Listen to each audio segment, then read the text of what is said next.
Maniba-ibang sports event, excited na pigbalihan kan mga estudyante sa isinagibong duwang aldaw na palarong panlungsod sa syudad ni Naga.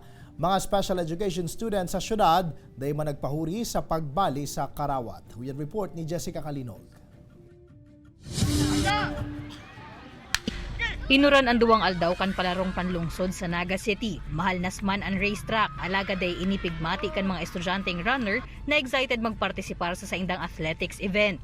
Ang 12 anyos na si Kylie, dikitan pang mapahalnas huli sa magkahalong nerbiyos sa sinugma, kan mahiling na siya ang nangingenot sa 100-meter dash elementary girls category. Dalagan ko po kaya di si kasama ko pong kaibahan, si saro ko pong kalaban, may inutan na po.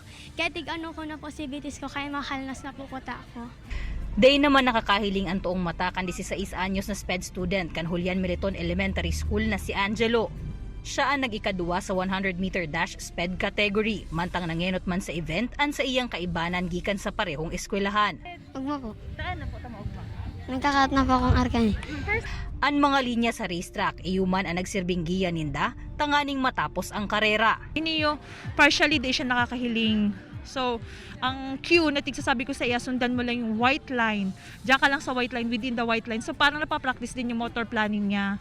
6 na elementary school, 5 high school asin 2 SPED center hali sa magkaibang eskwelahan ang nagpartisipar sa athletics event. Apwera sa athletics, isinagibo man sa Metro Naga Sports Complex ang archery asin football. Mantangan ibang sports sa magkakasuway na venue man pigkondusir.